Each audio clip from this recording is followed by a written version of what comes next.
safe space to have the conversations that impact organizations and to deconstruct the issues. In this way, companies can better understand the problems, where they stand, and how we can help. Each month, on the last Wednesday, we dive into defining an aspect of allyship and diversity. Tune in as a team and make it part of your monthly staff meeting. Now for the show.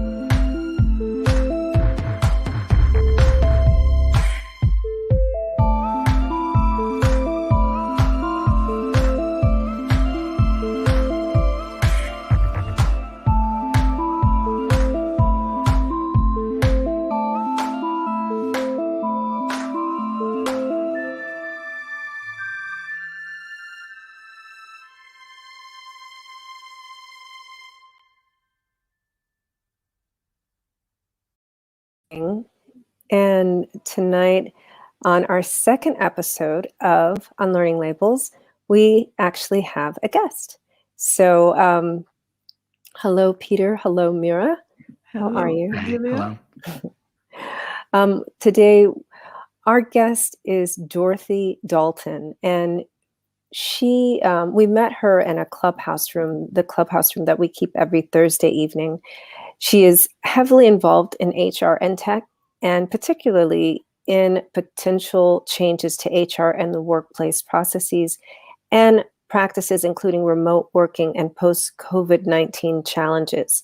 She is also a keynote speaker, author, facilitator, HR blogger, and media contributor. She's written handbooks and designed training programs for major international organizations to combat bullying and harassment to build inclusive workspaces.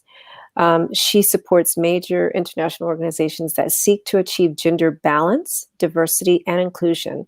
Dorothy recently conducted research for one of these institutes relating to microaggressions in the workplace. And so that's why we're having her on tonight. So with no further ado, I just want to welcome Miss Dorothy Dalton to our show. Well, good morning, good afternoon, good evening, wherever you're located. Great to have you with us. Yeah, welcome, and thank you for joining us tonight. No, you're very welcome. So let's just dive right in and really define. I know we've been talking in our clubhouse room every week about microaggression, but can you please define what that is for us? A microaggression is a slight or an indignity that is imposed on another person, which causes them discomfort, harm. Basically, it's a way of making someone feel bad about themselves, and it can be intentional or unintentional, and both are equally harmful. And depending on the nature of the microaggression, I mean, particularly if it's one of a sexual nature, it can even be a criminal offence. So I think it's in some geographies. So I think it's things that we dismiss with, they didn't mean that, it was just a joke, you're being a bit emotional, where's your sense of humour, that's just how it is here. I mean, all of these excuses that we are used to for covering things like that up. You know what occurred to me, and I don't know if you remember from our conversations on Clubhouse, that it looked like to me, and actually to Cordelia and Mira as well, that are they not there for macro? Because I know we're saying micro, and even before we were started to research this topic, I understood aggressions, right? But when you put micro in front of it, isn't that almost a double-edged sword? Because it almost sounds like it's just small. And it sounded like from your, and thank you, a clear explanation of what a microaggression is. Therefore, are they not macro? No, I think it makes it easier to be binary, but yeah. I think that it's always more nuanced, and that's why it's so difficult to manage. So if someone says to me, "My dear, will you come up to the stage," as someone did to me last week in Clubhouse, they didn't think anything of it, right? And probably no one else did. But if you are a professional woman in the workplace and someone calls you, "My dear, sweetie, babe," all of these things all the time. Or they ask you to serve the coffee or take the notes or organize the baby shower, or they might just, comment on your appearance. Then all of these things build up and it does become a pattern of behavior which causes that person extreme discomfort. So I think I see a macroaggression as some sort of physical, verbal abuse, sexual abuse, which is very obvious and easily defined. But I think it's the build-up of the small stuff that is harder to deal with. Yeah, the build-up, the product of it is a macro discomfort, and it has really big impact on the person, but it's not easily visible as it's happening. I think Peter mentioned it the other day. It's like a small cuts, small razor cuts that on its own is not a big deal, but there's many of them, then obviously our psyche and we are suffering. Yeah, exactly. And, I think that I have an interesting story. I was running, in fact, you spent time in Dubai, haven't you? Did you spend time in Dubai? I did in Abu Dhabi, in fact. And it was a training on unconscious bias. And I thought I was going to get lynched, I have to say. And the managing director of the company was really behind this initiative, and he introduced it. And within seconds of having introduced it, he was making cracks about women drivers and the way they park. So I think it's just about things that are so deeply embedded in our life view that even though on the one hand that we might take an official stance where we don't support this in our workplace cultures, it's part of our biases and the way we see and do things and see the world. That's an interesting, realization that you just shared there, because there's the talk about unconscious bias, right?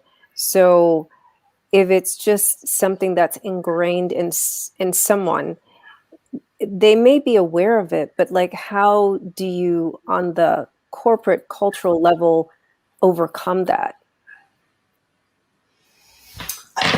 I don't think you can overcome it, and it's one of the things I'm really keen to debunk. I don't think you can't eradicate it or use of all these words that obliterate it, take it out. All you can do is manage it, right? And it's about setting up systems where we become aware, and you can call it a stand-up culture, a call-out culture, whatever you feel comfortable with, but where people can say that's not appropriate to making cracks about women drivers parking their cars, and I don't feel comfortable with that. And it requires that sort of to just to remind people they're doing it. I mean, we all do it. I do it. Make assumptions about things and use generalizations that I need to be reminded of. Yeah, I like your honesty, and I appreciate that, Dorothy, because it's everyone's responsibility to work on your own awareness. And I know that we can all play the blame game. I've been guilty of it. And like you've just said, I'm guilty of making mistakes and putting my foot in it. It happens. But I'm just less likely to not want to work on that. And I'm quite open when I do it with an individual, especially if a spot that I can see that person's been impacted by it, but in a negative way, that I'm willing to make myself feel a bit vulnerable and uncomfortable. But that takes a bit of courage, right?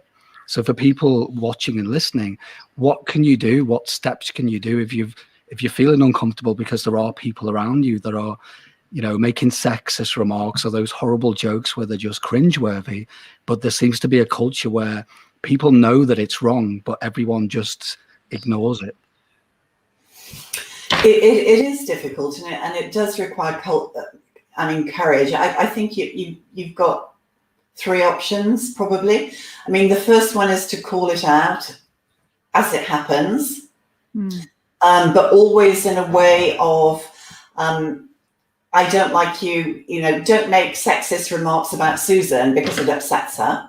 So you're making Susan a victim twice. I'm not comfortable when you're making remarks about Susan or what she's wearing or her legs or, whatever the sexist remark. I would like you to stop. And then that boundary is clear. Sometimes that's not always possible. So I would advise someone to take them aside and do it privately using the same technique. It's a methodology that I call the CIA methodology, which is context, intention, action. So you establish the intention behind what the person meant. And quite often they don't realize they're being offensive. And I'm all about giving someone, in most circumstances, the benefit of the doubt, unless they convince me otherwise. So if you decided that they don't mean malintent, then just say, okay, well, let's agree that you're not going to do that again. And then obviously what you can do then is to bring on support and get, somebody to say, hey, just bring a colleague on it. They call that the shine or amplification. And you just get a colleague. If it's someone who does it continuously, then you have two people who say, yeah, that's not okay. I'm not sure what you meant by that, but this is not the appropriate place for that type of comment. And Peter, do you agree? So I think it can be diffused without causing conflict, because I think that's what people think, that it's going to cause conflict or it is going to damage the work environment. And then organizations and people are shying away. It's commonly known that people don't like conflict, and they really try to do anything just to not go there. So yeah, it absolutely makes sense that. And that's it. I mean, what we are trying to do with this podcast as well is create awareness of what it is and what it isn't, what happens and what doesn't happen, so people are more willing and open to go there. Yeah. And I think the best thing of all is if the person who is the target just says, whoa, you've just said such and such, I don't know what's going on for you or what you were thinking, but really, I'm not okay with that. I don't want you to do it again. And that should be the end of the conversation. But sometimes the person gets a bit aggressive. Yes. What do you mean? I don't mean anything, but it's my right to say what I want to hear. You can imagine this sort of escalation. And then sometimes you might have to bring in, an HR person or your line manager or whatever it is, if that person becomes really offensive and aggressive. But then you say, look, I can see that you're angry. So we can either talk about this again when you're calmer so that we can get somewhere, or maybe would you prefer if we involve, HR or, the manager? I mean, you're executive coaches, so I don't know how you would deal with it. Actually, I would agree that what you've just said is perfect, because me, as even being an executive coach, as a line manager, I did unfortunately have to deal with these things. I'm taking a deep breath because I've just taken myself back through some messy legal and compliance cases. I've even appeared in court on behalf of a company and seen these things from both sides of the fence, so to speak. And actually, when people are honest and they've created a safe space where, even though the person's had an emotional response, and totally get what you're saying when someone acts with aggression, because if they weren't aware, usually even without thinking, it's an automatic response. They may have responded with aggression because they don't have the right tools, or they were completely shocked that even they've said it, but then they dig themselves in deeper a little bit by reacting, and then there's a whole dialogue, and then there's a fallout. But I think if leaders are equipped and taught how to coach and how to give feedback correctly, but create a safe space. So instead of seeing someone as a perpetrator, because as you say, Dorothy, if it's dealt with straight away in the right way, that it doesn't escalate to being a compliance case. And that's what I always tried to do as a leader. And, I didn't always get it right, but I always, first and foremost, tried to deal with it, not in a group context. And as you say, not to make the person that felt uncomfortable as a victim, because that amplifies that, and you don't want to, it creates a whole ripple effect, right? So it was to separate the two. I would always check in with the person that felt uncomfortable and say, are you okay that that's been dealt with? And I would say, for transparency, I can't really say exactly what I said to that individual, but can you trust me to take that forward? Or is there anything else that you would like me to do? Because I always wanted to empower the person that felt super uncomfortable, just to show them that, you know, that there are steps, and I want to give you the option of, do you want to take that further? And actually, in most cases, when the emotion, you know, drops that level and you see them out of the context of that situation, most people are like, fantastic, I just want that person not to do that again, but I don't want them to be fired or lose their job or anything else. Whatever you want to do with it as a line manager, I trust you to do that.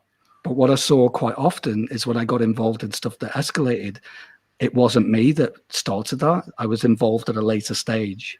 And then that's when it got really messy. He said, she said, a lot of emotion, then bringing in a HR person. And again, I'm not blaming HR, but they didn't really have the right tools, psychological tooling, you know, in terms of how to coach, and realize that, you know, someone had an unconscious bias, you know, they've made a mistake. Let's not finger point, and let's unpack that for the person so they can see and give them a way out. And the way out is, don't do that again. It's unacceptable. Can you understand that? And can we draw a line in the sand? Or if you do that again, there will be implications. And quite often companies don't even say anything, do they? So, yeah, and that's what I was thinking of. So like, you know, for the next little bit, Dorothy, I think this is a perfect segue, like the situations you brought up, Peter, because like, what are some of the systems or processes that organizations can put in place so that those agreements are kind of embedded into the culture to make it easier on the front end? Well, I'm a little bit of an outlier on this, but I have persuaded organizations to do it, and it's really effective. I'm a big fan of the team charter, where, I mean, you can call it whatever you want, but it's basically, I mean, really going down to a local level where the people in your team, you agree between you what are your ground rules and what are your benchmarks, and what constitutes, I use the word offence, I don't need the word, but if somebody goes beyond those agreed guidelines, and it's much easier for the person to say, you know, hold on, Peter, that's not in our charter.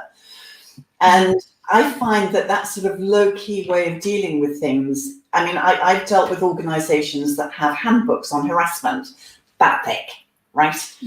And they have confidential counselors, they have, you know, hotline phone-ins, they're even starting to use tech, you know, where, you know, you have tools where you can, you know, apps where you can report and, you know, do all of these things. But I think the most effective way is if people just start talking to each other on the ground, you know, in their team, in you know, in their coffee room. We're working remotely now, but when they have coffee rooms or whatever, and they just discuss it. But sadly, what happens is that usually that doesn't happen. It builds up.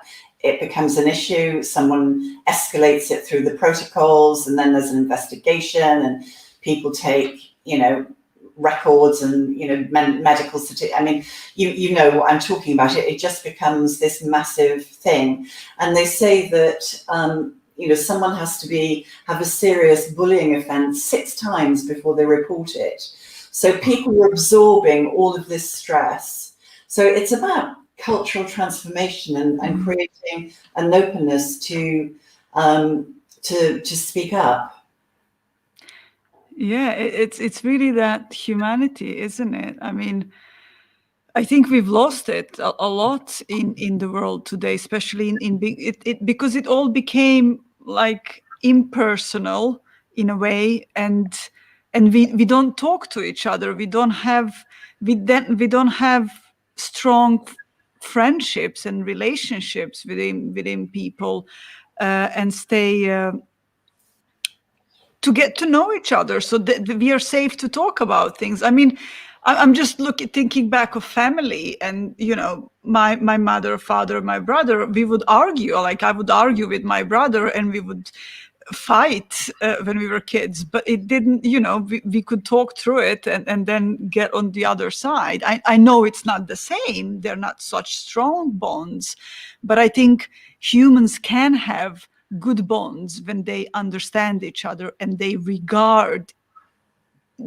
hold a regard towards each other and others' well-being, if that makes sense. I think it's about creating, that notion of psychological safety, where people feel that they can speak out without being penalized or judged. No. And I think on a micro level that some organizations are achieving that, but quite a lot aren't. And I think working remotely has exaggerated that in some ways, where we're all at the other side of a screen or the WhatsApp or Slack channel or whatever it is. So I think it's become much harder. Yeah. But you talk about psychological safety, and I think that's the best thing you can give as a leader, a gift to a function, a team. Yeah, it'd be great if it was the whole organization, but it is a challenge. Even if it's at least in little cohorts, you've got a chance of, improving the workplace culture. But it's in those safe teams, or at least this was my experience, whether it was me as a peer or me as a leader. When I experienced people trusting each other, conflict was actually okay. It still made me feel uncomfortable sometimes as a leader, but I knew that we could get through it because it wasn't like the blame game or judgment. There was obviously some frayed, bit of tension and emotion. But as you say, Dorothy, when there's a safe space, people feel psychologically okay to be themselves and talk about things. Anything can be discussed in a really safe, close team.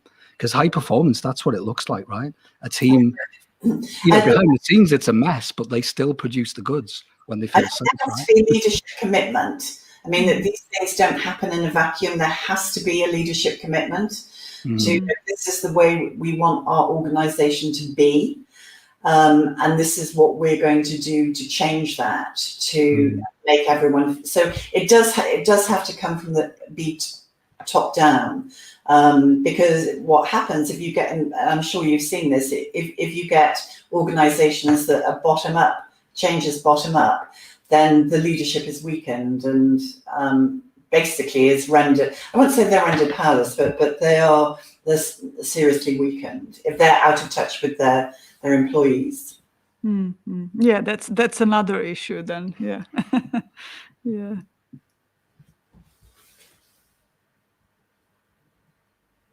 One of the things that comes to mind is, what are some takeaways for organizations or just individuals, HR individuals who are listening, that they can apply like right now as soon as they're finished listening?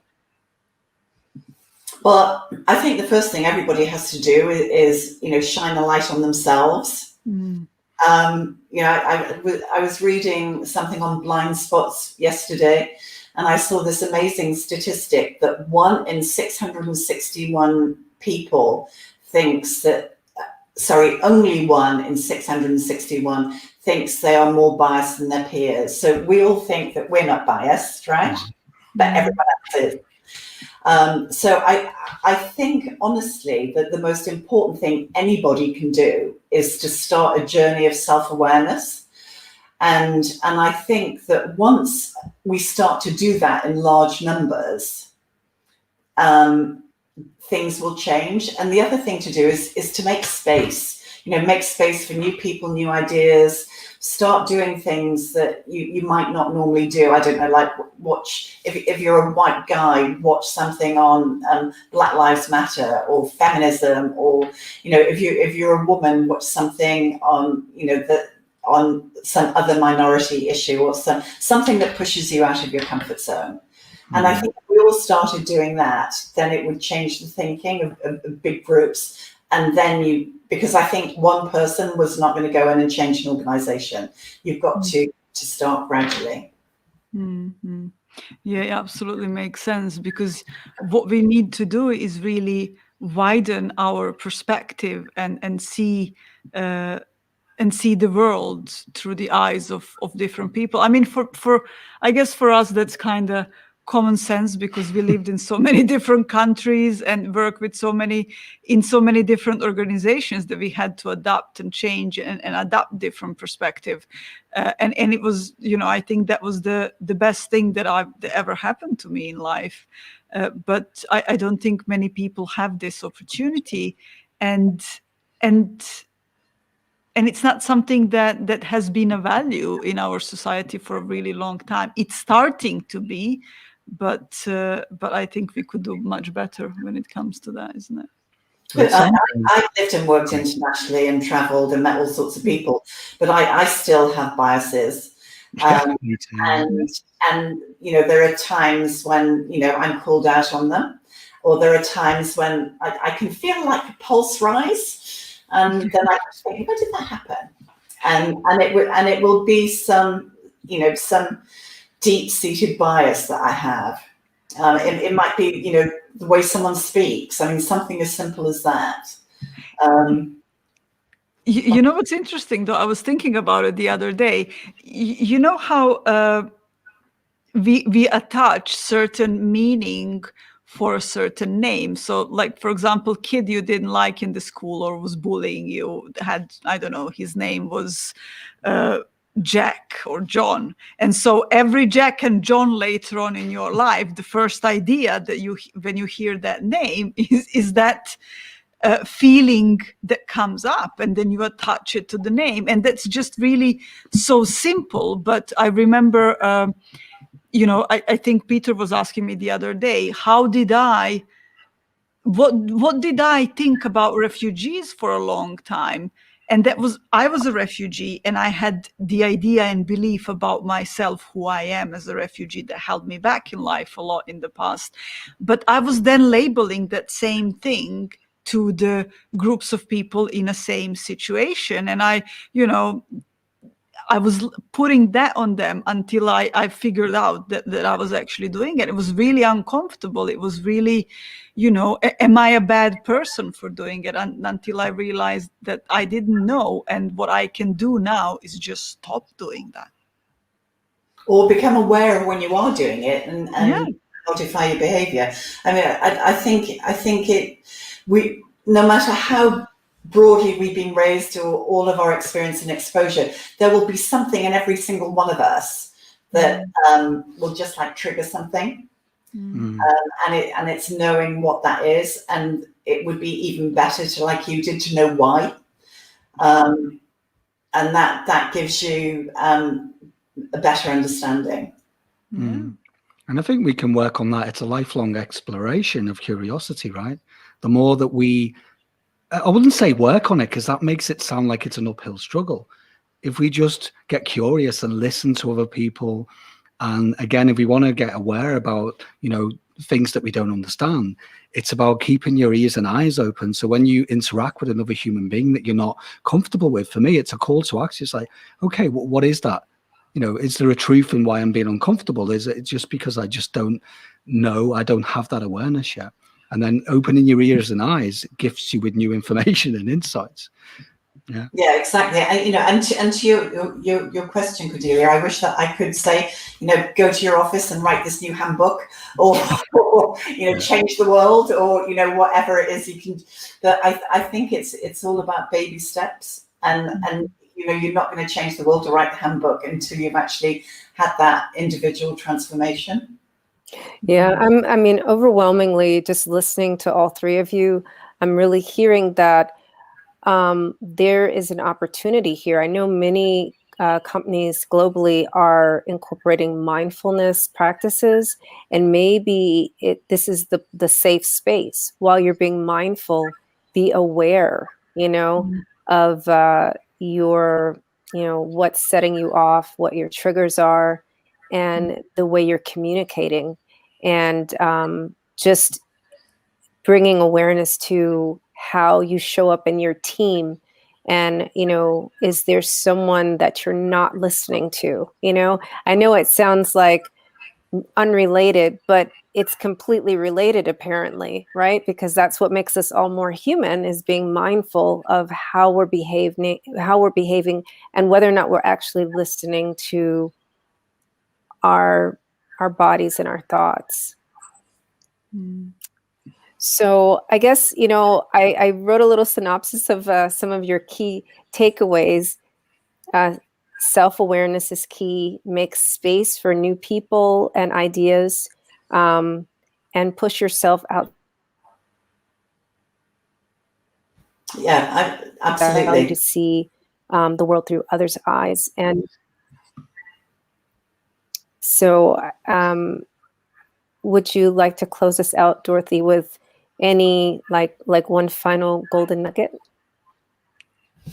I think it's just about being welcoming, and it's all about the openness and meeting new people, and even when we're working remotely, because this is something that an argument that I hear quite a lot. But working remotely, I'm stuck in my flat or my apartment and I can't.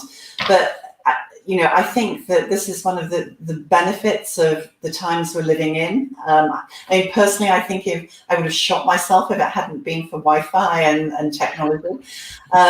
It's you can reach out to people on LinkedIn, you can reach out to people on Clubhouse, and it's so easy now to network in a way that we couldn't network before. And generally, I find that people are very open to making contacts. So just reach out. I try and meet three new people every week. That's my goal. It doesn't have to be everybody else's goal. If you meet one, that's fine. Mm. Yeah, I mean, looking back, that's how we met, didn't we? Yeah, in Clubhouse. Yeah. And it sounds like traveling without moving. Yeah. I mean, technology is an enabler in the right hands when we've got clarity, right? Yeah. And in that case, yeah, if you're saying, well, I've not been to that country, reach out to someone on LinkedIn and you get education and maybe a friend. Yeah. Exactly. So I think there are so many ways to do this now. That when someone comes, it's difficult with COVID. No, it's not difficult. Try this, and it's great for introverts because you can do it gradually. And I understand that a lot of people have concerns about safety, and I get that. But that provided that the person that has a solid profile, all of those things, it's not a dating site. So you just have to have a professional connection with them. Absolutely. Great. All right. So Mira and Peter, any last thoughts? No, I've really enjoyed this conversation. And I think, what I really loved from what you shared, Dorothy, is the fact that we're all humans, that we all have biases, that we all can make mistakes. And that's okay. We really need to. We don't want to make monsters out of people that make mistakes. We want them to become aware of them. I think that's why I don't like the word eradicate. I think it is. We all do it. We just have to learn to manage it, because in certain situations it can be damaging. Yeah. No. So I think as long as we remember that, it's fine. Yeah, the only thing I'd just mirror what Mira said, really, that what you've said, Dorothy, thank you, is very empowering, because it just shows that everyone has to work on this, and it's everyone's responsibility. And if we chip away at that one employer at a time, then that's how we can make an impact, right? Exactly. Thank you. Thank you. Thank you so much. And thank you for our viewers and listeners for joining us tonight on Unlearning Labels. Join us every Thursday evening at 8 p.m. Central European Time, 2 p.m. New York time on Clubhouse. And we'll see you tomorrow night. Thank you for having me. You're welcome. Bye. You're welcome. Thank you. Bye. Bye.